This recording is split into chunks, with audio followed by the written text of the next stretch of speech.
शिल्पा जी, सबसे पहले जो प्रोमोज हमने देखा तो क्या कहीं ना कहीं नेगेटिव झलक दिखने वाली है? नेगेटिव झलक नहीं दिखेगी क्योंकि माँ है तो माँ कभी नेगेटिव हो ही नहीं सकती। बस प्यार इतना है कि वो प्यार उससे क्या क्या करवाएगा वो पता नहीं। ये अक्सर हमने देखा कि मेल डोमिनेटिंग सोसाइटी कही जाती है, बट आप टीवी अगर देखें तो बहुत ज़्यादा फीमेल डोमिनेटिंग दिख रही है। TV is the only medium that shows the women power. Really? Yes. Shilpa थोड़ा अपना सेंटर अभी कहाँ से सेंटर है? Centre look. अच्छा ओके ओके। अच्छा लुक वहीं शिल्पा थोड़ा किरदार के बारे में बताइए, जैसे आपने कहा नेगेटिव नहीं तो किस तरह किरदार दिखने वाला है? जानकी तिवारी जो है बहुत ही स्ट्रॉन्ग वुमन है, वो बहुत ज़िद्दी है और जैसे मैंने आप सब से कहा कि उसको उसके बेटे के साथ बेइंतहा प्यार है। वो ऐसा मानती है और कि सिर्फ वो एक इंसान है इस दुनिया में जो अपने बेटे के लिए सही गलत चुन सकती है, बाकी के सब लोग जो है किसी न किसी रीज़न से उसके साथ है। तो ये है कैरेक्टर जानकी का। आपको इस तरह के कैरेक्टर का इंतजार था कोई भी गाने के लिए कि थोड़ा डोमिनेटिंग हो और मैं बिल्कुल ऐसी नहीं हूँ, मुझे बहुत मेहनत करनी पड़ी है इस रोल के लिए। मैं बहुत ही चिल्ड आउट और कूल मदर हूँ। मैं खुद एक माँ हूँ, 12 साल की बेटी है मेरी और मेरी बेटी और मैं बेस्ट फ्रेंड्स हैं। हम लोग सब डिस्कस करते हैं, हम लोग सब फिल्में देखते हैं साथ में। मैं बहुत एडजस्टिंग और मैं बहुत बेचारी हूँ एक्चुअली। पता नहीं रश्मि जी ने क्या सोच के ये तय कर लिया कि I am the right one for this role, but I am enjoying playing Janki Tiwari क्योंकि मैंने कभी भी इतने साल के करियर में ऐसा रोल नहीं किया है। तो मेरे लिए as an actor it's a challenge and I am really happy कि Rashmi Sharma has trusted me to do this.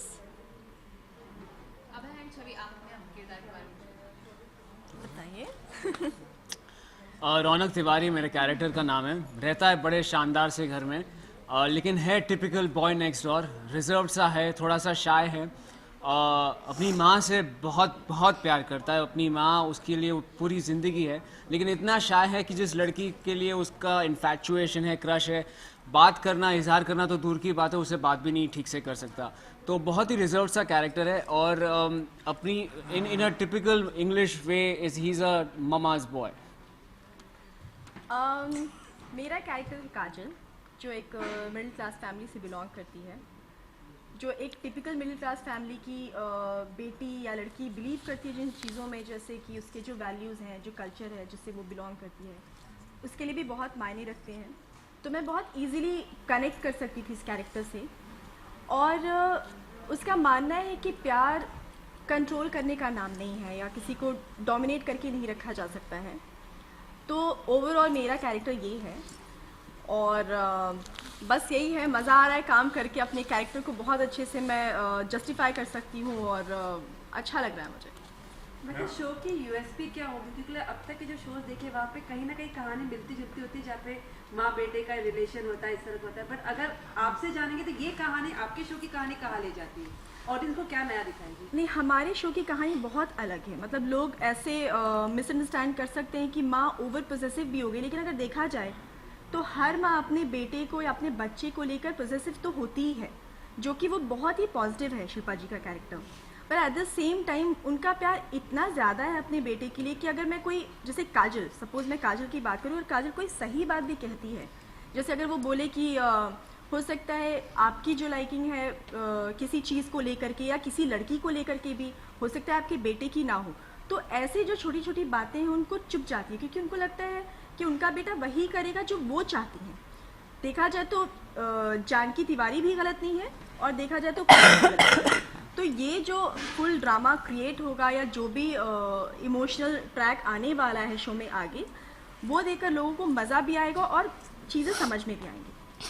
मैं आप जानना चाहेंगे, अभी तक ये कहा जाता कि बेटा, किसी माँ का बेटा तब तक उसका होता है जब तक उसकी शादी नहीं होती। ऐसा मैंने भी सुना है जी, तो क्या इसके बाद वो कहावत बदल जाएगी? मेरा पति अभी तक उसके माँ का ही है, तो मैं क्या करूँ।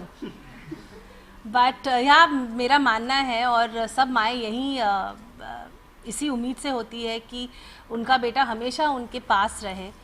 पल्लू से बनकर तो नहीं रह सकते कोई, लेकिन ये जो चेंज है कि your mama's boy till you get married, is probably true because boys are a little more independent. उनकी एक ज़िंदगी हो जाती है. So I guess. कहते ना आप अपने बेटे मतलब सब कुछ है आपके लिए, तो फिर उसकी खुशियाँ आपके लिए क्यों नहीं? उसकी खुशियाँ? आपके लिए क्यों नहीं? मतलब उनकी पसंद आपकी पसंद क्यों नहीं हो सकती जब आपका सब कुछ वही है? एक माँ के पॉइंट ऑफ व्यू से अगर देखें तो जब बच्चे स्कूल में जाते हैं तो हमेशा हमको लगता है कि बच्चों ने ऐसे दोस्त करने चाहिए जिससे उनका इन्फ्लुएंस अच्छा हो, वो अच्छी तरह से बातचीत करें, क्योंकि कभी कभी kids pick up bad language in school and the first thing the mother ask who are your friends. तो अगर वो हिस्ट्री अगर हम देखें तो हम माँओं को हमेशा यही लगेगा कि जो इन्फ्लुएंस उनके लाइफ में है वो गलत है, क्योंकि वही एक शख्स है जो अपने बच्चों के लिए अनकंडीशनली, प्योरली, जेन्युइनली प्यार करती है.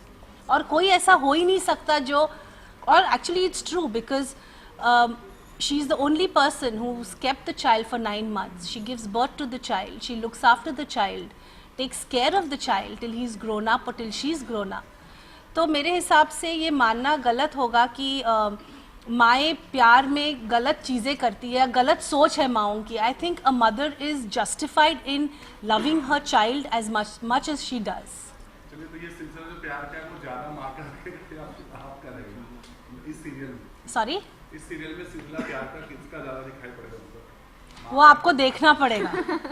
Abhi, you also come after a long gap. So how was your experience actually? I was waiting for the right break, to be very honest, and जब इस I was approached by Star Plus and Rashmi ji for this role and show, I am so happy that I've come back with the right kind of a break and a good breakthrough, because this show is going to relate to everyone. जैसे कि शिल्पा जी ने बताया कि love has no boundaries, चाहे माँ के लिए प्यार हो या गर्लफ्रेंड के लिए, बीवी के लिए, हम सब अपनी माँ से बहुत प्यार करते हैं. बेटे बेसिकली पिस जाते हैं सब में.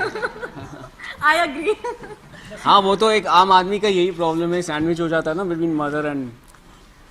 तो इस सैंडविच में किसको सिलेक्ट किया आपने, मदर को या फादर? वो आपको शो देखने अभी के तो बाद ही शुरुआत पता है. चलेगा. ये बहुत डिफिकल्ट क्वेश्चन है. Thank you. खत्म होती है. आई लव माई बेटा the most in this world, और मेरा रौनक मुझसे भी उतना ही प्यार करता है. तो चलिए अब रौनक को बुलाती हूँ. रौनक. बहुत बहुत धन्यवाद ma'am. Good afternoon to you all friends. Thank you so much आप लोग यहाँ आए और मेरे जन्मदिन में आप सभी का स्वागत है. I really appreciate it. But सबसे बड़ा thank you to my mother for arranging all this and making me feel so special. क्योंकि माँ जो शब्द है वो कितना प्यारा होता है. हम सबको अपनी माँ से बहुत प्यार होता है, और मुझे अपनी माँ से सबसे ज़्यादा प्यार है, क्योंकि मेरी माँ मुझसे सबसे ज़्यादा प्यार करती है पूरी दुनिया में. इसलिए मैं गर्व के साथ कह सकता हूँ कि मेरे पास माँ है. अब केक काटे. केक लाइए प्लीज.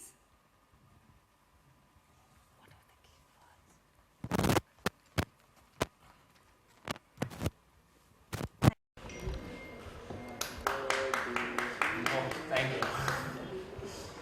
इससे पहले मैं एक चीज़ आपसे कहना चाहता हूँ कि जन्मदिन तो मेरा है, लेकिन एक्साइटमेंट माँ को ज़्यादा होती है, और मेरी हर पसंद का उन्हें पता होता है. जैसे कि मेरे कपड़े, मेरे वॉचेस, सब कुछ माँ सिलेक्ट करती है और बेटा पहनता है. So happy birthday to my mother for my birthday.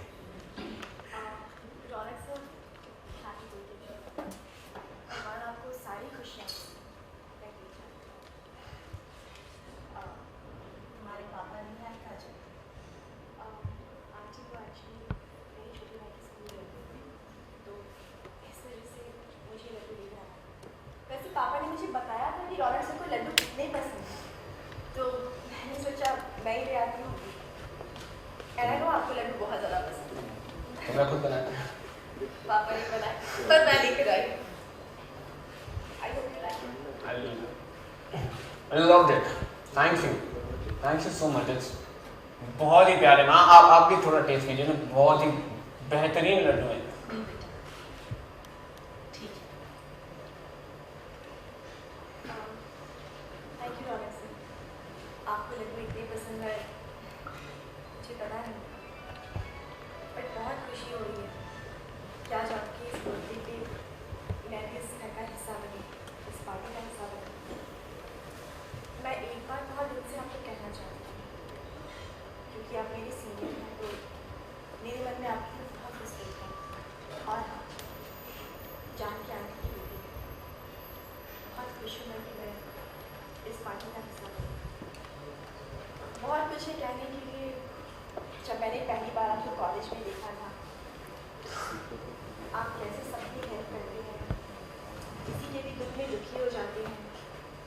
मुझे याद है वो पियोन की बेटी जब बीमार पड़ी थी और आपने उसे हॉस्पिटल में एडमिट किया था।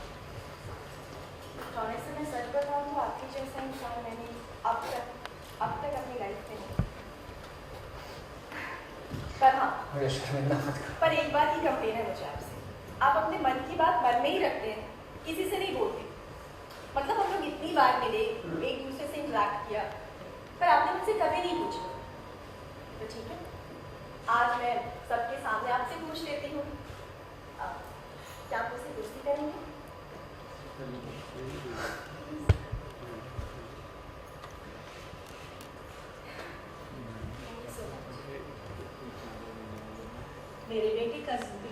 मेरे बेटे की जिंदगी का हर फैसला आज तक मैंने लिया और ये फैसला भी सिर्फ मैंने लिया कि मेरा बेटा रौनक किससे शादी करेगा और किससे साथ फेरे लेगा। वो सिर्फ मेरी ताकत ही नहीं, मेरी कमजोरी भी है। रौनक सिर्फ और सिर्फ वैसे ये है हमारा शो। अब मैं चाहती हूँ कि आप लोग सब इस शो की एवी और प्रोमोज देखें। So enjoy guys. Thank you so much. Promos और एवी अच्छे लगे होंगे। जितना मज़ा हम लोगों को आता है ये शो शूट करने में, हम लोग यही चाहते हैं कि ये शो उतना ही सक्सेसफुल हो। अब मैं बुलाना चाहूँगी मेरे बेटे रौनक और काजल को और हमारे डायरेक्टर रवि जी को। रवि जी प्लीज़ सेट पे आइए यहाँ पे।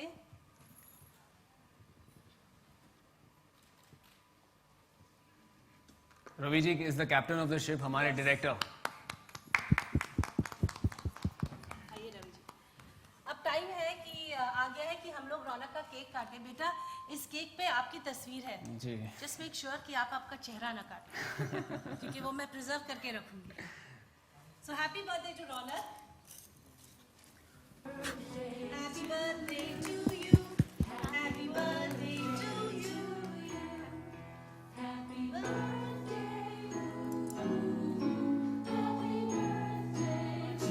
Giving a very small piece.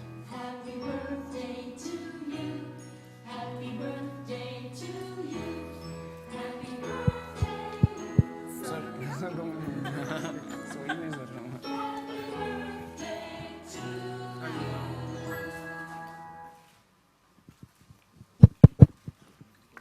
Thank you everyone and enjoy the afternoon with us while we enjoy the afternoon with you all. अब मैं रिक्वेस्ट करूंगा सारे फोटोग्राफर्स को, if we can do a photo op. Ma'am अगर आप लोग stage पे ही एक बार फोटो ऑप्स के